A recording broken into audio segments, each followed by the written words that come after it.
Happy New Year, everyone. This is Alexander Fernandez and my co-host Stefan Baier. Happy New Welcome. Year. Yeah, Happy New Year. Welcome to Video Games Real Talk.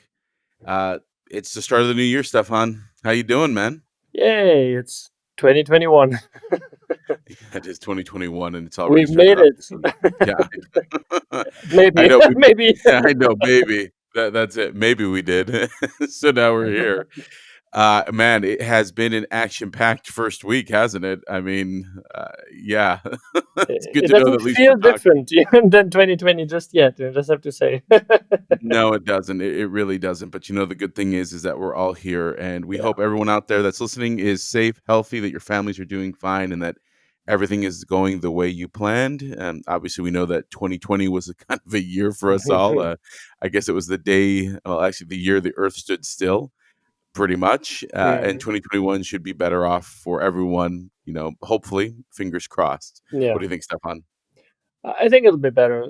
This is the optimist in me talking, but I think so. I think people are generally more optimistic. I mean, the election in the US was a good sign. I think people are more prepared. There's a vaccine. Yeah, the spikes are a little bit scary, but overall, I think the stuff happening. I think especially the games industry, to be honest, it feels kind of always surprisingly buoyant. There, a lot of moves being made right now. I think people just settle into working from home, which I think for a lot of people has become very like normal. Like the introverts in us like it, so it looks good. I think overall. No, yeah, no, absolutely. I think one of the things that you hit on right is that 2020, I think, is going to be remembered not just for the global pandemic, but in terms of the video games industry. I mean, it was the year that the industry really shined and jumped front and center in front of all these other businesses. It was record year for revenue, profits, games, and really it's been something that if you would have told me basically 12 years ago or even like in 2019 that 2020 would be the year that really showcased what this industry could do, I would have been like, oh, maybe. But I mean, it really did. And look at it. I mean, video games were everywhere and helped people weather the storm. And now we're here basically coming into 2021 and everyone's anticipating those final Q4 announcements is that we get ready to get those announced anytime now. So it should be very interesting. But, Stefan, if you think at 2020, what is the one thing that jumps out to you from the games industry? What really will you remember as when you look back in I guess, in your golden years writing your novel and you think, 2020, what would jump to mind? I think the long lasting effects will really be how the industry kind of flattened out where you live, for example. That everyone can essentially work from anywhere, and that has I think long lasting effects, right? Like there was always this kind of energy of like this is the serious studio, they have a very serious address, they have like at least three cameras pointing at the entrance, and that's the only way to make a certain kind of game. But then over the last few years, you have a lot of studios that have been working remotely, right? Like Microsoft has the studio, they made Ori. They've been working remote, and I think so are others like Supergiant and others. And so you have sort of high quality independent games already made, in so just by people working from home. And now this has forced this change in the industry, and I don't think there's any way going back, especially now that we're hearing even film production and VFX houses are embracing this model more and more. I just don't think that you're going to put the genie back in the bottle, right? Like certain creativity is going to happen now that didn't happen otherwise, and that has wide sort of global effects. I think doesn't matter now anymore where you live. If your talent, your creativity shines, you're going to be able to get that job at that prestigious studio that is maybe halfway around the world. You might be able to make that work if you're comfortable with the time zone differences. You will get those options now, and I think that is very refreshing. I don't know. I mean, for us, we came from that world of like working from your bedroom, if you will, and starting in the mod community and all that stuff. So it feels oddly like doing that again, and I know that leads to good things. So I don't find that scary. I think it's exciting. The virtual office. Yeah, no, absolutely. So I think that basically, yeah, 2020 will be the year that the video games industry went fully remote.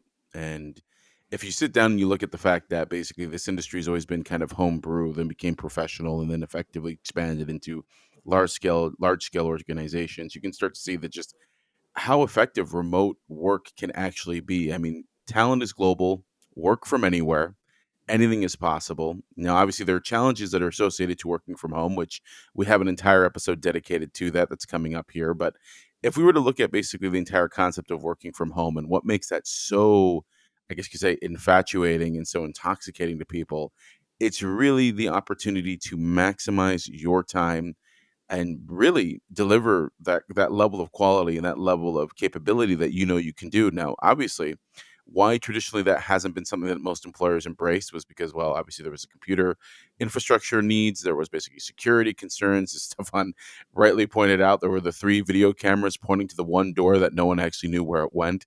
And then at the same time, it's one of these things where, people weren't sure if it was going to work out. A lot of bosses were concerned that, well, you're not really going to work unless I'm watching you. But the reality is that most people are responsible and mature enough to take care of themselves. And if they're not, they're going to have to learn to be, because one of the key things that I think also comes from 2020 is a lot of self-reliance, a lot of grit, a lot of personal responsibility, personal discipline, and the ability to communicate, which, honestly, if there was one thing we learned in 2020 was how important communication is and the failure that come from poor communication.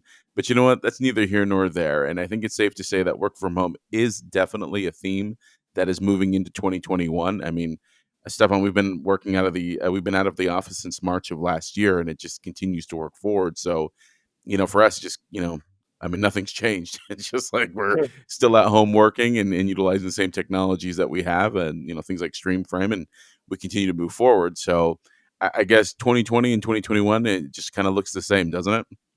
Well, it does in a way, but I think you do have, I think, more mature studios now. Like, I mean, let's go back to this whole thing about, like, why wasn't this an option before, working from home? And this goes back even into like debates about all open office layouts versus closed office layouts. There have always been many people in any studio, I think, that were like, it's too distracting for me in this wide open space. I don't like people behind me talking, or somebody's always too loud. And I mean, they have good points, because this works better for them to just be quiet and hunker down and like code uninterrupted for 3 4 hours, right? There's value in that, and there have always been these debates, right? And they would just simply kind of stop with this sort of security, like IT putting the foot down, and essentially all that comes down to is trust. That there wasn't any trust really on some level, right, between certain people. And you always have that one manager that would be frustrated, said like walks by some desk and on Facebook again, that one person, and then 2 hours later it's still on Facebook, 2 hours later it's still Facebook. It's like, and it looks really like this person doesn't do any work, right? And you hear that, and those are then used as the examples why it could never work, right? So what's really interesting with this right now is like you just had to trust everyone, and it forced, I think, a different kind of relationship between team members, between managers, and everyone knew that it was extraordinary, and that it's an opportunity to really demonstrate that this can work. And I think overall people are surprised that people know how to kind of intuitively get things done. And if you browse at this or that hour, but otherwise you produce and you get things done, so be it. Like, that doesn't have to be micromanaged, right? And then that, I think, could potentially have very long lasting benefits for this industry. We just imagine that maybe we've just been configured wrong for the last 20 years working in these open offices. And now, by doing it differently, by letting people be a bit more free roaming, suddenly everyone does 20% better work. That will have a net positive effect on the entire industry and the kind of products we create. So, I mean, from that perspective, you know, trying to find something positive in this last year, I guess. But there's something in there, and that will be, I think, really interesting to see the conclusion to that conversation. Hopefully by 22, when we can go back, and then people will, I think, really have to face like, what kind of studio culture do we want to have at that point?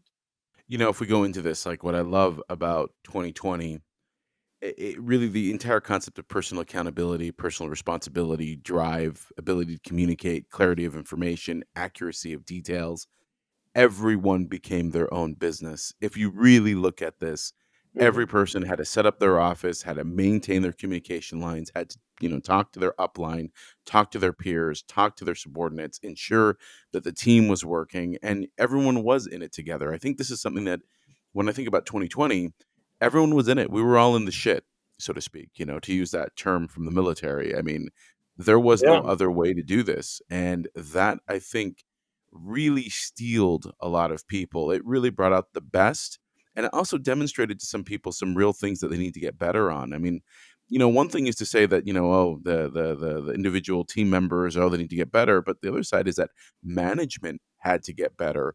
This was the moment Yeah. in time where, Johnny, the political water cool player who used to basically just hang around and talk to people, was found out that he really didn't know how to do anything and really isn't necessary. So Johnny don't got a job. And that helped to clarify and really almost open a window of fresh air into what was truly the high performance, who was truly critical. And of course, that management on their own right, in their own, businesses, they themselves had to realize, like, I better know what I'm talking about and I better know what I'm doing or else I don't have a job.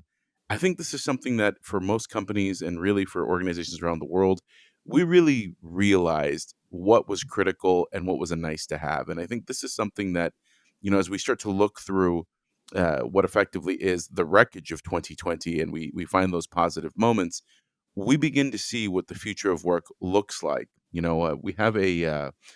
We actually wrote an entire article that's coming out here in Learning and Growth, a business review about the future of work and what the video games industry can showcase to the rest of industry in general. And I mean, we go into this, we go in pretty deep about the culture. And I think that is something where if the studios out there listening and people that are running companies that are out there are listening, if they're not looking at how their culture has been affected or will be affected or the opportunities that will come because of these great changes in workforce deployment, workforce management, and of course, team building, they will almost have missed the point as to this great change that has happened. And so, I really will say one thing. For me, if I look at 2020, 2020 was the year of the people. It was literally the year people became who they truly are. Everyone was revealed, and they have that great opportunity to become the best them they can be.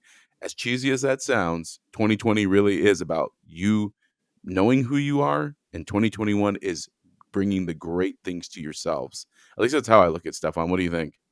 I mean, I can see that for sure. I think, it's in my words, I would say like that people really brought up, sort of clarity and reliability. And this is for individuals, but then this obviously also is true for companies, right? Like companies that could pivot quickly, embrace, digital outreach and clearly communicate who they are now in this new world, right? Like when you don't have trade shows to build big, impressive booths and you can go meet people in person and kind of wine and dine, like all of these old tricks don't work. It's just who are you and sort of the clarity of your voice, right?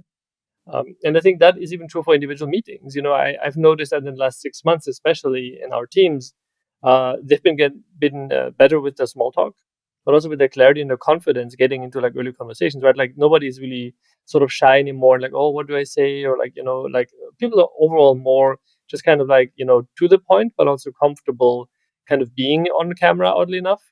And I think it's nice because honestly, our meetings actually have gone down. The amount of meetings we were having now compared to I think 2 years ago is it feels like 30% less, if not more. And that is in part because the meetings we do have are shorter. They're more concise. I think that when people are put under pressure, you kind of get to the point more quickly and then get comfortable with that. And that becomes the new normal, right? There's no fluff, right? It's like, what do we need to talk about? Let's do it. And I'm going to go back to do my thing. That's what it feels like. And I think that the learning of that will pay off in this year. When we have new technology, new platforms, the new consoles are here. Games are going to get more ambitious. Player tastes may evolve again, and the teams I think are kind of steeled, like you say, now for new challenges, right? And they kind of know, like, well, you're not going to necessarily go to GDC to get the talk that explains it, or to meet, all these publishers that will guide you because everyone is remote. It's like you will have yourself, your mind, your immediate team, and whoever you can talk to on a camera, whoever you engage with, and that's it. And you're going to figure it out. And honestly, a lot of good stuff has been made this way because this is before the internet. It was almost like this, right? Like you just were alone and had to figure it out. So we're getting ready for 2021. Yeah, actually, what am I saying? Getting ready for it. We're in 2021. Here we are. So let's talk about what game development looks like in 2021. We got steeled people, we got steeled developers, we got steeled business folk, we got a steeled industry, we got a steeled world, all trying to make hay of everything and basically saying, "Hey, I'm here. I've Phoenix from the ashes. I'm now ready to go and kick some ass and basically deliver a great game." As we look at what is going to come out from effectively this year, I think game development in 2021, at least from my perspective, it really looks like a lot of games. It looks like, people's pent up frustrations and desires basically coming out in products that, continue being developed. I mean, obviously, there's going to be some that will have their problems because they haven't yet sorted out their infrastructure. But ultimately, in the end of the day, for me, one of the major things that's there is remote work, and it is the individual being able to work from anywhere. What do you think, Stefan, from your side? What do you see in 2021 in terms of game development? I think what you're going to see is, I think a lot of the mid-sized studios are going to have a really good time. Essentially, anything that is like up to 100 on a single project, 30, 40, 50. I think they're going to do quite well to launch products. And also there will be the big releases, like the 800 people, like Assassin's Creed, or other large things, GTA type scale projects. You'll have those coming out because they can just go slow and steady. But I think a category that will kind of fall off is the kind of brute force large scale projects. The kind of like, in 2 years I'm going to produce this really massive game that honestly you should do in 4 years. Like that I think will kind of fall off. So The death march is going to go away. That would be a nice thing to see. just maybe, I mean, to some You know, degree at least, I mean, there will still be, and you've seen that, with things like CG Project, and still trying to force things. But I think there's a certain speed limit right now, a terminal velocity that you're not going to get beyond, right? So that will lead, I think, to I think a healthy economy of like early access games, games that are announced and just simply delay further. That's possible. Games that just are a bit smaller in scale, but are still accepted because they're creative and have innovation. So for example, like mega productions on like day and date, like this movie comes out on this date, therefore the game has to be ready that date. That conversation doesn't even make sense anymore because you don't even know when movies are coming out, right? So there's a kind of a fluidity to it. Right? Like for example, yeah, like let's say the new like James Cameron Avatar series, right? Like we know the movie's coming, and we know the game's coming, but is anyone really worried about exactly what date it's supposed to be, or if they're gonna come out the same day? I don't think it's even part of the conversation. It doesn't really have to be, right? Because the dates are moving because of the economics of the world. And even then, like, it comes out and you can just patch it, or you get a season upgrade 3 months later. So there's a fluidity to it that I think is going to reward, slow and steady, build something good. Like Hades, it was in early access, I think, for like 2 years or something. And now it came out, and it seems like it's the biggest thing, right? Because they took their time and quality was rewarded. So I think that's what you're going to see in this and next year, in terms of like just kind of a healthy mix of slow and steady, and some surprises. one thing that we're seeing right now as well is basically the influx of external financing. I think that's also Mm. something that is going to ease out the development opportunity and risk that's there. We are seeing banks, private equity, VC, family offices, and pretty much a bunch of rich people coming into the games industry wanting to dabble and take their hand at the games industry, which is super exciting because that ultimately means there are new sources of financing, new sources of inspiration, if you will, to basically build these products from, which, to Stefan's point, the opportunity to not have death marches or to have basically brute force development really does celebrate the creativity and the capability of teams when given enough time and enough runway to build quality products. And, for me, 2021 is going to be about, making quality over quantity, and more importantly, companies, studios having the breathing room to basically find their balance and effectively make great products. Which, Stefan, I don't know if you noticed this, but one of the things that came out of 2020 that I saw was I guess, the humanization of people. That separation that we used to have between work and office, home and professional life, that kind of melted away. And, at least one thing I noticed in a lot of the calls I was having was this almost relief of pressure when Mm. people began to see themselves as human beings.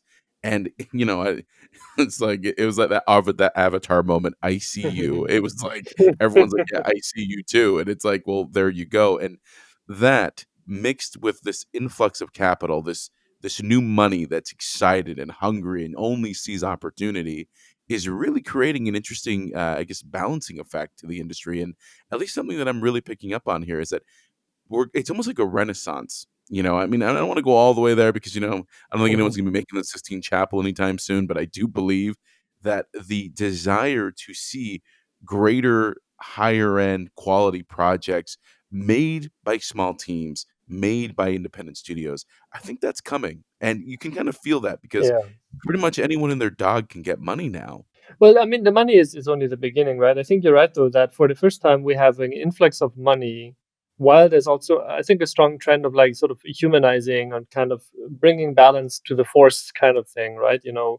Where I think what it is that, because they're stripping away all of the shine, it's just a bunch of people in houses on their computers around the entire planet. There's literally no difference, right? You're sitting there, the keyboard looks the same, the screens are made probably, by the same manufacturers, and, you're working with the same technology, all the same thing. So you see these trends right now, like for example, even like this is discussion about recognizing QA more, or what I guess the movie industry would call below the line talent, recognizing them more, and not throwing them under the bus, or sort of saying they're not part of the development process. Like they're in it just like everyone else as a developer is, and I think those trends have been there before, but I think this, like to your point, like the humanizing factor in this year, like it kind of is there. There's more solidarity between people, and being like, break down the class struggle, if you will, and just everyone is the same with each other, and I think that will continue. And what's going to be interesting to see is, with this kind of more humane approach, and more studios vowing to say no to crunch, or reduce crunch, or longer development, and make more creative choices, and step away from maybe abusive monetization mechanics. That is now going to get confronted with this wave of potential new money coming in, and it'll be interesting to see how those choices play out. Maybe it doesn't have the same effect like previous waves of incoming cash, where it was kind of unrestrained growth at times. But it will be challenged by other things, such as what scale is appropriate for this new generation of production. And I think that is something that's really unclear, right? So now people say like, okay, we want to be more humane. We don't want to do, crunch the same way, but that means we need to increase our team size, right? We need to have more developers working longer, or maybe we need a second studio to make up for like the time lost or something. You have that. You have big questions about like what quality is even acceptable for this next generation, and there's like different sizes of teams you could be, right? Like for example, what I would call sort of the new independent studio, they would probably be like 100 or 200 people, right? Like you can still make some really interesting projects with that size. But then like the medium size, like, well, not the medium, but like larger projects, let's say like Cyberpunk or something, larger but mid-tier projects, right? Like it's like 500 people, maybe 800 people. And then, of course, there will be big ones, Assassin's Creed type stuff. It's like over 1,000 people on those projects, right? Which one are you going to be? I think that isn't necessarily clear when now people are coming, being like, we want to do this sustainable, we want to be creative, which means honestly risk taking. There's probably going to be a mixed media component in there, which means like doing the film at the same time, or like a TV show more likely at this point, a streaming show, leverage the same technology in a game, and make it interesting and creative. And okay, how big do you want to be? Where do you want to be? Right? Like it's a lot more like ingredients in the kitchen that you can be using, right? Where it's not the same anymore as it used to be, where it's just like build one studio in Los Angeles and that's it. So that I think will create its own instability in a sense. So wait a second. You're thinking that basically an independent studio will be 100 people? And let me be clear.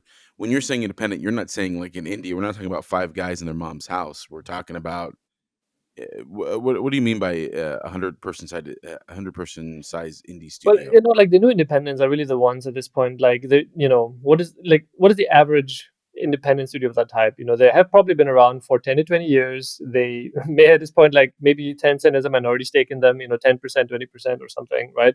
And maybe the publishing is sort of a few games for the two indies on the side, right? I think for those independent studios, that is the new independent generation. All of the ones that are right now taking investment or considering to go public, those are the kind of larger independent studios, that are facing that kind of question. And you have them in every country. It's like the Platinum Games, People Can Fly, who just went public, Fat Shark, that are now making really much larger games. It's almost like every game that you make at that point is bigger, like double the size of the previous one, right? Yeah, no, I get that part. I just wanted to make sure that we clarify to people that they're not thinking like basically your indie darling is the same as the independent studio we're talking about. You're talking about people who made the choice to basically grow and scale a company into an organization of 100 plus people, not, a nice small little development team that's like three people. Yet at the same time, I probably bet those small teams themselves are going to end up scaling as well because ultimately, in the end of the day, there's no reason not to. It's like it's nice to make these small things, but ultimately at the same time, there's also the need to grow and basically the desire of effectively the market to see more games and more independent voices coming to market. One of the things that I actually wanted to jump into, Stefan, was basically when we look at what is happening in terms of the games industry, with the fact that this capital is making a lot of games companies go public, a lot of independent studios go public, a lot of independent studios scale.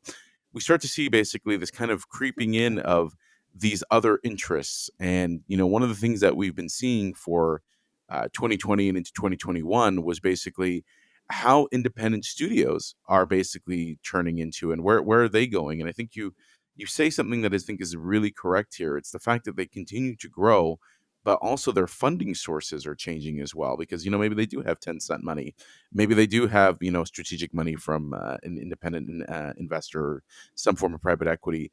But let me ask you, when you look at the fact that a lot of the technology we're using, things like Unreal, are being utilized in the enterprise space, in this case, non-gaming fields, or being used in film and television, you start to see this bleed over, where basically the actual developer, the artist, have more opportunities than they've ever had before, because now they can literally move into other industries and apply their skills. And from my end, I truly believe that 2021 is going to be the year that enterprise video games becomes a thing, and basically that ends up changing the game, because basically now that talent can do whatever it needs to do.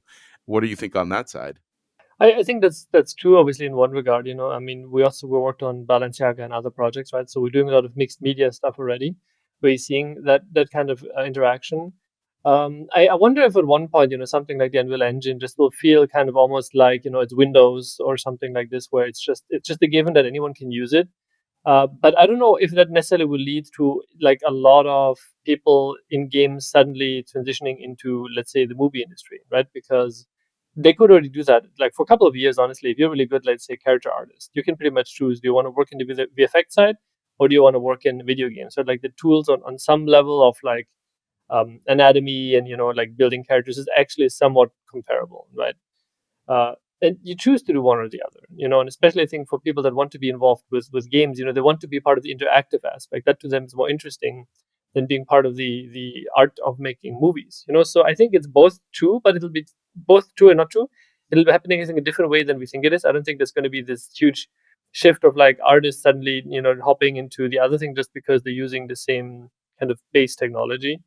But I think you're going to see it'll actually come from the viewers and the players themselves. So the actual consumers are the ones that will push their own expectations into both industries. The industrial side, the interactive side, and the film side, because they will kind of get used to this kind of crossover, right? Like certain qualities will be there. Like for example, I would imagine fully that if you're going to use more, like Unreal Engine for like really cool architectural visualizations, and they're going to get more used in kind of streaming things like that. At one point, players are going to be like, why do my video games still look so boxy? Like, it'll affect into that direction. Like the tastes will rise, in all industries. And so by the movie folks using Unreal Engine, things like that, for example, I think it'll increase the bar for maybe fashion, for lighting, for overall kind of architecture, like just like high art, if you will, in video games, for example.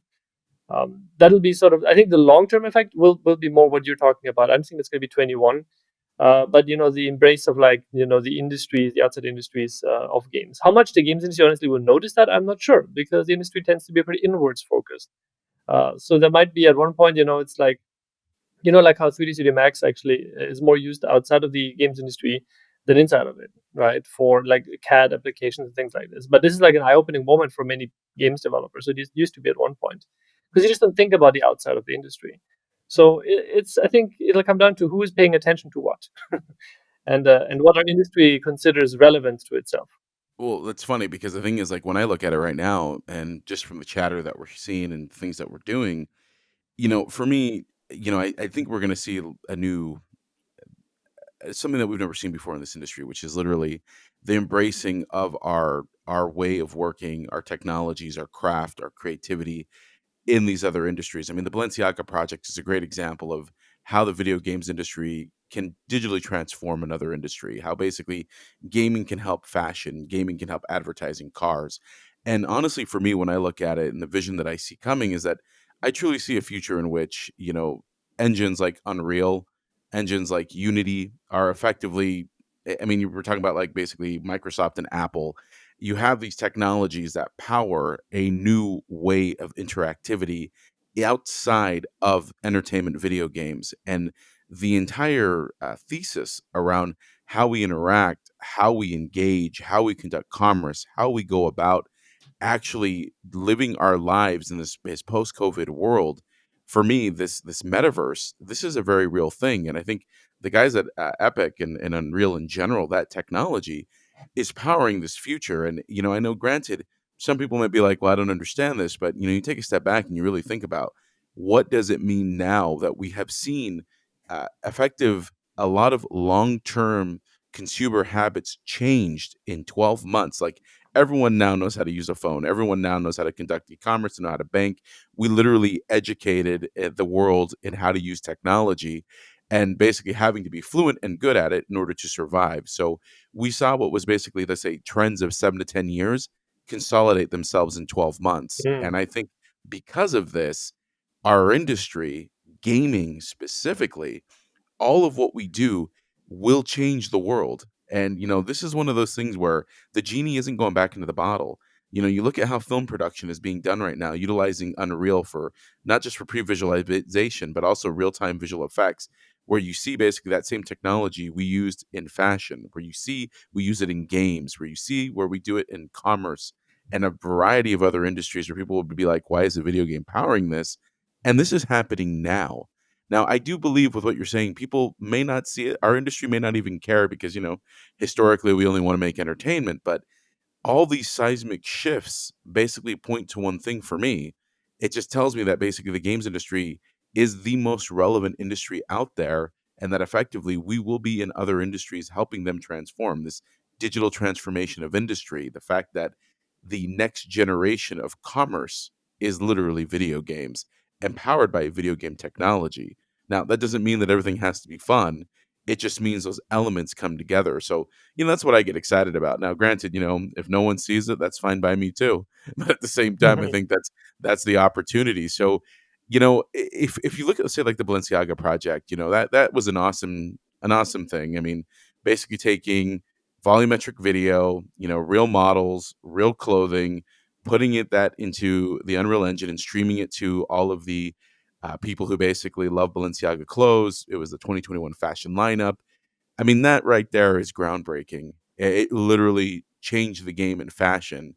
When we were doing this project, how did that strike you? What do you think about that? I mean, could you even believe we were working on this? I thought it was really interesting, because our team was also exposed to the thought process of someone that looks at the Unreal Engine in a different way. Like, this is not someone that is aware of artists and programmers, and the beef they have with each other sometimes, or how QA is supposed to be, not the same as a developer or whatever. Like, it's just like, it's not like a not developer was just simply looking at a tool and using that tool to craft and communicate a certain vision. And then he clearly approached it like the people worked with, from the Balenciaga side and those agencies, they they really talked about it differently, right? Like, they were in some sense wired differently in the way they talked about crafting the experience and communicating something different. And I think it shows in the way that also, the game came together. Now, we obviously helped to kind of guide and craft that, make sure that the interactivity is done in a way that you avoid kind of like common game design pitfalls. But it was very refreshing and interesting to see that, and how they kind of just like looked at it and, we're gonna do something. And, well, it didn't occur to us to do some of the things in the way that they did. But that's exactly the point, right? And this is what is going to be, I think, really exciting going forward. That it is just, a game to us is, like, it comes to mind like, FPS, RPG, RTS, and everything that means that. But there's going to be a whole new group of people, massive amounts of people that are going to just look at creative expression. Can I communicate my vision? Can I craft and communicate values this way? And it's an interactive playground to some degree, and they will go in there and like clay, do something new with it, right? And we're lucky now that technology is at the point where they really allow that kind of creative expression, and kind of make that actually come true. So, uh, it's exciting. I think it's really interesting. This time that we're in now. It feels like we're gonna get ready for that Ready Player One moment. Well, maybe not that Oh, good extreme, I lord. hope, but But actually, it is a good example, right? Because this is a filmmaker that maybe a couple of years before, Spielberg wouldn't have made this movie, maybe, but now he's like, you know what, I'm going to get, 30, 50, 100 IPs and just mix and match them. I would imagine that this would have been considered sacrilege, maybe 20 years earlier, where it's like, you can't take that and put this in here. Like, that's artistically not kosher or something, right? But now it's okay, to do that. And I think it's kind of a pragmatic thing of like, well, you know what, I know that the people will like watching it, and let's give them the entertainment they want, right? So I think that is a very good example of, I think, where things are going. Right, you're going to see more of that, where like game characters will show up in films in some way, and vice versa. And this is what I mean. Like, if you have nicely designed characters, and they're crafted well and integrated into, like, like a Marvel universe, if they're going to show up in games, it'll raise the expectations, the quality that will have to be kind of surrounding those characters, right? Like, you can't just put crappy crafted characters around there. So I think it will definitely, like, this playing around of directors like Spielberg, and the cross media stuff that Marvel and Star Wars and all this stuff happening. It will raise expectations in all the industries, and so these disruptions will come to us for sure. I think that's something where, the fact that Spielberg could, smash all of these different IPs together, and we call that brilliance. Whereas a couple years ago, it might have been like, no, why are you doing that? That's lowbrow. It just comes down to one thing. I mean, let's not forget that basically one of the greatest generational changes is happening right now. I mean, we got Gen X, millennials, zennials, Gen Z, all video game natives entering the workforce, grown up with games, love games, and of course, they're now at the commanding heights of some of these companies. So, of course, they're embracing video games, and I think that's also something that I'm seeing is that the number of businesses turning to games is incredible, and I think this is just something where that is only going to accelerate. And I think that's a beautiful opportunity for everyone out there. And of course, at the same time, what I would say here, and I think this needs to be clear for everyone there, one of the greatest things about the games industry is its ability to transcend other businesses, but also the opportunity to learn other industries and understand other businesses and what their challenges are. So I think it's going to be one of those great things where finally we have, cross industry trade, cross border trade, cross cultural trade, and this mixing of brilliance. And the Balenciaga project, working with those people, they're so creatively incredible. And there's the ideas they had were pretty phenomenal, and I just loved watching how all that came together. And basically, that pollination that I think other traditional industries, other medias have had. Obviously music was one, fashion, film, and ads, how those have always blended together. That's coming into games, and I think that's only a good thing for us. So, from my end, I think more of that should be coming, and I guess there's going to be a lot more of that coming. So, It is inevitable. absolutely.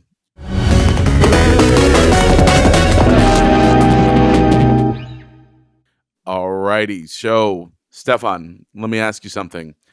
2021 is here. Obviously, we are in it. If you had to basically sum up some advice for a studio that is just starting, coming out of the ashes of 2020, what should they know? Out of the ashes of 2020, well, congratulations that you made it. I would say, if you're an independent small team, like sort of to five people, I mean, you're probably already doing the hustle to make it through. I mean, I would say stay that size. uh, I would say try to get your games out there and get attention for it, on there. Like right now, a lot of traditional media can't be used against you, if you will. Like a lot of traditional marketing channels are just all flattened out.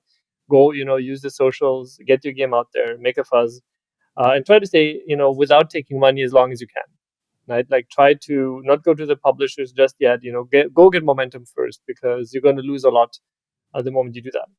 Now, conversely, what I would say is if you are a larger developer, you're 30 to 50 size, you probably already know this, you probably are looking at investment, or you have long-term publishing relationships, because you're going to have to, right? Because the talent war is upon you, and you need to be ready to kind of like fight that battle, because the expectations for your kind of titles will be increased. So I would say Get ready for talent, get ready for expansion, and at the same time, I think there's a lot of great opportunity in what these new game consoles can do. So don't be afraid to take risks, because I think intuitively the consumers right now are looking for both escapism, because we're living in this crazy locked up world, but also for some kind of positivity and values in what they're playing. So uh, yeah, don't make like an Iraq war game or something. I wouldn't recommend anything like that. Just make something nice.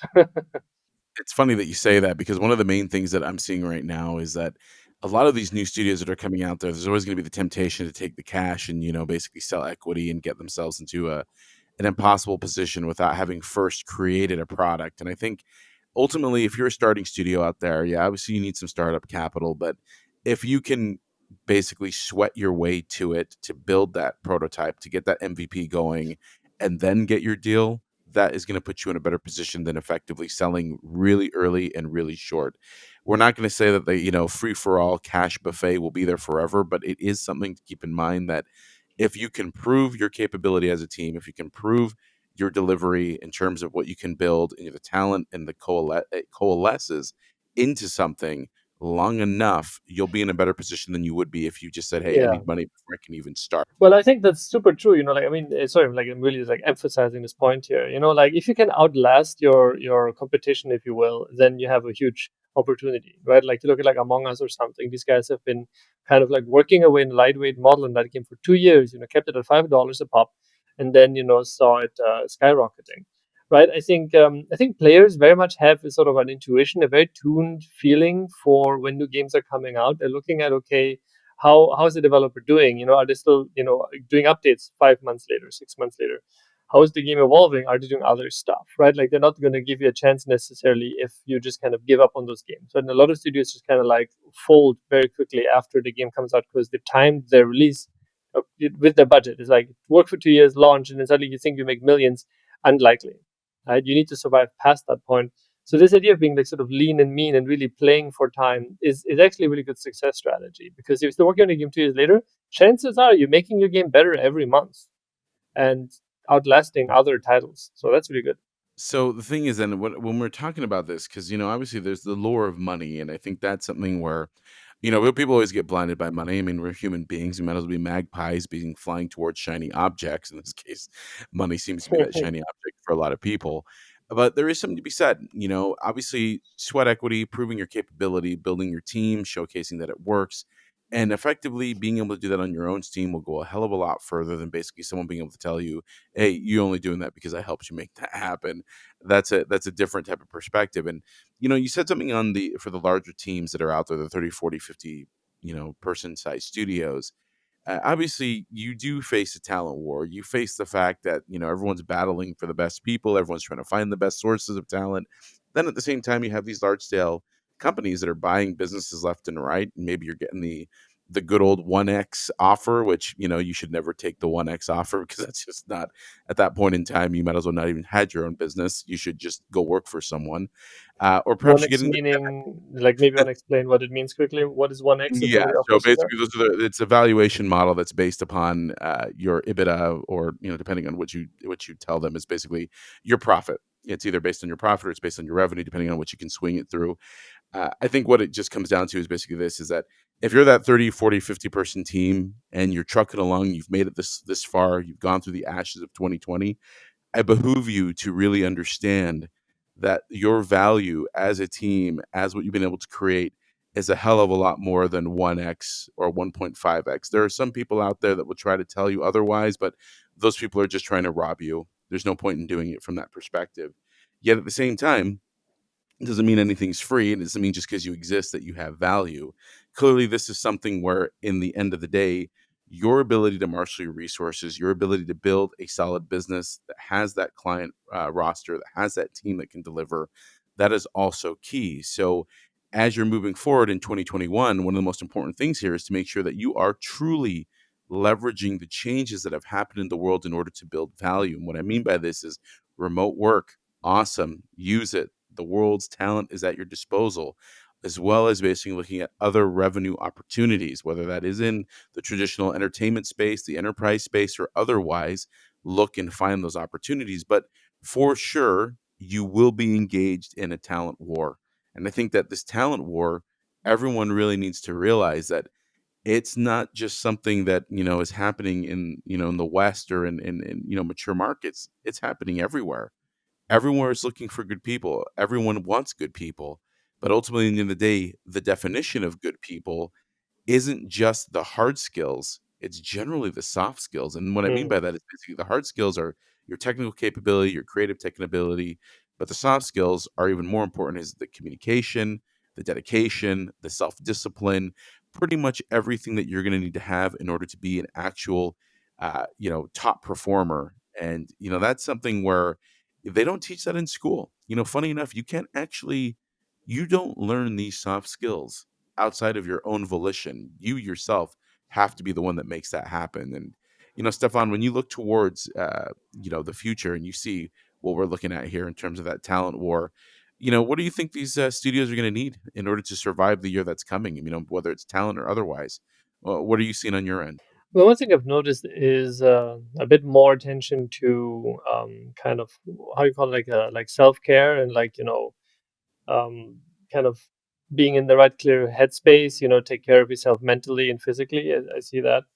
I think that is coming from a big question mark around our burnout for this next sort of year, because this is year two of working from home, right? And I think a lot of people have gone through tremendous emotions of ups and downs. Working from home as well as the political instability is affecting the games industry, right? Because we are a kind of a knowledge based industry. We need to have clear minds to do things, and so I'm really just curious about what is going to be happening with burnout. I think the biggest issue why there is such a fierce talent war in the games industry to begin with is because after 5 years you're considered a veteran, which means like many people leave the industry after 5 years and never come back, right? With this current situation with like working from home, is is that getting better? Is it getting worse, or is it not going to change at all? I'm not sure about that. I think it might get better because introverts working from home and also more humane kind of relationships should lessen that. But then again, being remote and working from home also isolates people, so maybe that makes it worse. I don't know, right? And I think that is something that I think is key on people's minds, because if you can't change the world in terms of the competitiveness, what you can change is your culture and how you want to work with your people. But working with people at this point really is a lot that they're really sort of human questions you need to answer and work for them. Like, how do you interact with someone remotely? How long do you want to do it like this? Does it work for your culture? Do we have long-term burnout problems? Like, as an entire industry, we don't know this, right? Like, let's say there's a third year of COVID. Is maybe is there going to be a wave of burnout, or will humanity sort of spring into, what, like, actually we can handle this, we're fine being home, right? That I think is actually subconsciously in a lot of sort of project managers and leaders minds in the industry, just how to balance that, right? And I think nobody knows the answer to it, because this is a very sort of human biological question.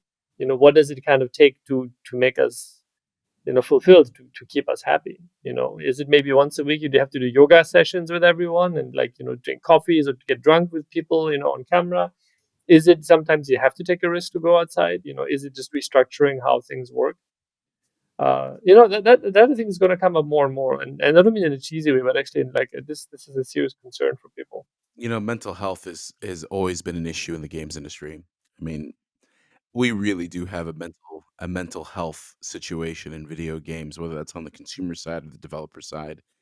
And that's not something light. That's really a subject that obviously we will definitely cover that in one of our episodes. I think one of the main things here is about taking care of yourself, that self-care, that whether it's meditation, silence, reading, writing, disconnecting, unplugging, whichever way you yourself need to do that, that is very key. I mean, I think ultimately in the day for any type of really any type of person out there that's working remote, feeling isolated, you got to find ways to connect. I'm not sure if basically drinking on camera is the way to do that. I mean, there's a lot of yeah, you can bond together, but one of the things that I found funny is that the New York Times had an entire piece on these day drinking moms.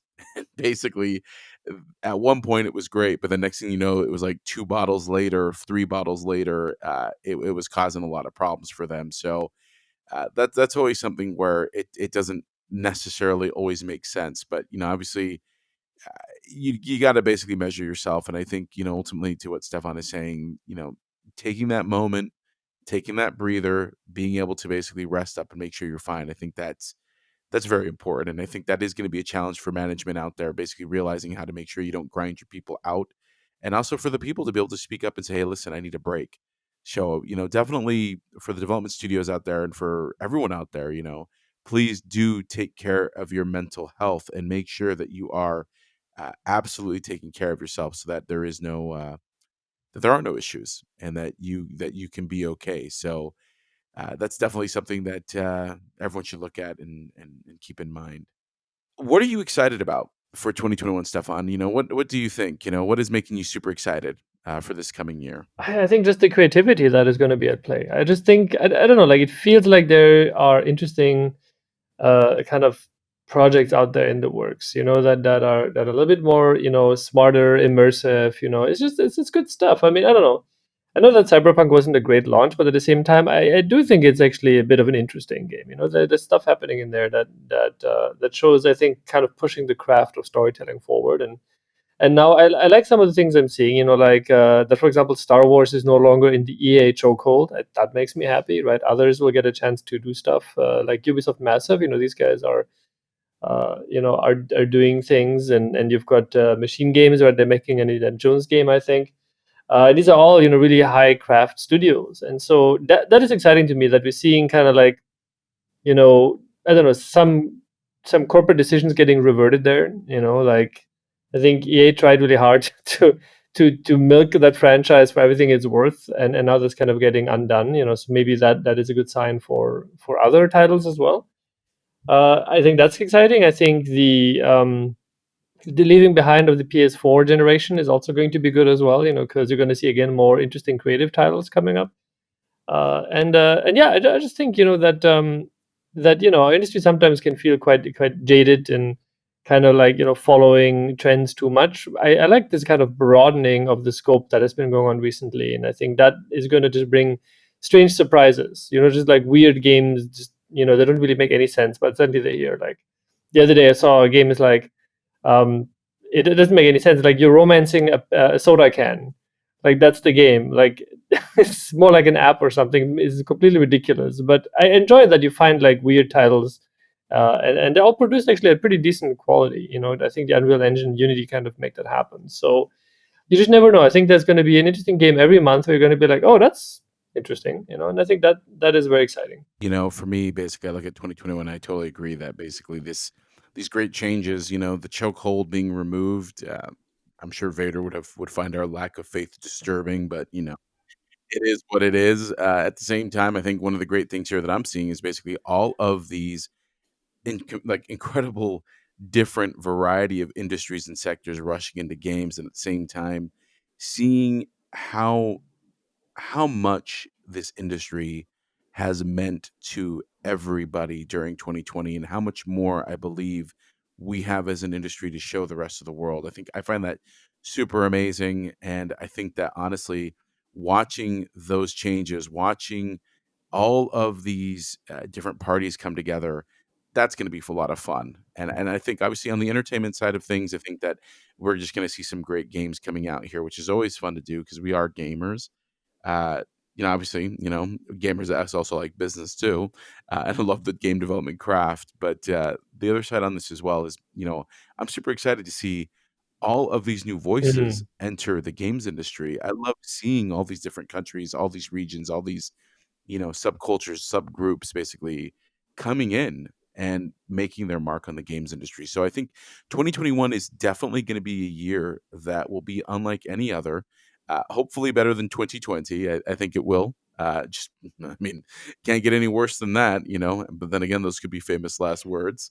Yeah. So yeah, I mean, I think 2021 is going to be awesome. And then of course, there's something else that's happening in 2021 that I think is awesome. Streamline turns 20 years old. We are 20. We can We are almost no drink longer a alcohol. teenager. We are, yeah, you know what? We're almost legal in the US. But I think more than anything else, I think it is the year of reflection. I mean, can you believe it, Stefan? 20 years in the video games industry, slinging it, maneuvering and surviving.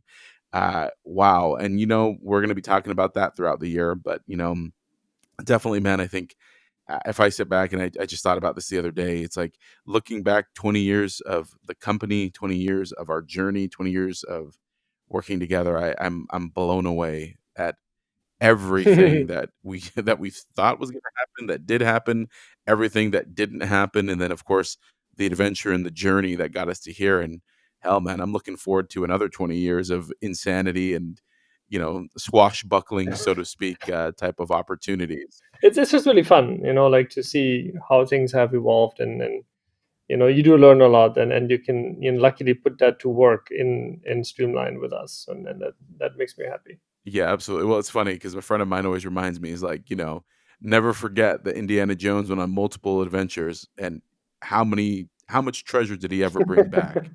How many treasures did he ever bring back, Stefan? You ever notice Well, that? he did enrich that museum, so You never do it for the money, you do it for the adventure, apparently. well, you do You know become what? Indiana One Jones, last you become the question. legend, so Well, there you go, right, and other people can talk about you. So there you go. So the last question for this episode, what do you think is gonna be one, and it's only one, you gotta think about this, what do you think is gonna be the game changer for 2021? I wouldn't be surprised if you're going to see some pretty vicious platform exclusive stuff. I think that might send a shock through the system, right? Like the purchase of Bethesda, and what it really means for the industry. Like it could go both ways, right? So that is something to watch out for, right? The kind of like only on PlayStation or only on Xbox, right? Like that kind of stuff. And then you have also the Epic Game Store, and obviously Steam and all that. I think 21 is going to be the year where like that stuff is going to come to a head. Either it'll calm down afterwards and people are okay to like, okay, you can play it on whichever platform, or it's going to get even worse. So we're gonna find out if 2021 is the year of collegiality or if it's gonna come down to, you know, walls, And borders, and gatekeepers, yeah. hardcore fighting. I don't know. I'm 50-50 on it. Well, you know what? Well, the thing is, I'm going to take the standpoint that, I think we're going to learn how to get along. We're going to seem kumbaya in the way the games industry knows how, off key and probably without a full heart. But it'll be an adventure. And if anything, when we look back at the end of this year, we can look back at this first episode and think, were we right? Were we wrong? What do you all think out there? Of course, our audience, you guys are all listening, you all wonderful people. You can become part of the conversation. Please go ahead and basically tweet at us. Obviously, I am at StarvUp. Stefan, what is your Nerdy Twitter narrative. handle? And of course, VGRT. We have a Twitter account too. Oh, I didn't It'll be even know nice if we that. start using it once in a while. Yeah, exactly, right? So we'll put that on there. But, one thing that we wanna do here and something that we would love to hear from you all is what are you interested in? We have a fleet of amazing interviews and shows coming up this year. It's gonna be a pretty wild year, but we'd love to hear your thoughts, love to hear your opinions, and get a feeling for, do you like it? Do you hate it? Do you flush down the toilet? When do you listen to this? Are you listening to it in the morning? Do you listen to it at work? Please share with us your stories and let us know. One thing I would say though too is that we do definitely appreciate all of our guests that came on. The last episode was with Sean Layden, the former chairman of Sony Worldwide Studios. That was an amazing interview, and that one just blew the doors off in terms of what people responded to and what feedback on. I mean, it was pretty overwhelming stuff. I mean, I don't know if you saw those comments that came in, but people really loved it. I mean, on that, was there anything that you liked specifically about the interview, or anything that you'd Well, like I to think comment that's on? just like that level of experience and insight. Like you can't fake it, right? It's just like listening to it. You're like, okay, like you can sense that there's a lot going on. Definitely, you cannot fake the experience. You cannot fake. Well, I mean, I guess you can fake it, but then you sound ridiculous. So the reality is those people will not be on the show. But yeah, I mean, we're looking forward to it. So everyone out there, you have a happy new year. Keep on developing, keep on jamming, and as always, please weekly listen to Video Games Real Talk with Alexander Fernandez and Stefan Baier, that's me. I swear to God. We're gonna work on our outro. By the end of this, we'll work on this. It'll be one of those things that'll work almost like clockwork. Thanks for listening, everyone. You guys have a great day, and we'll talk to you soon.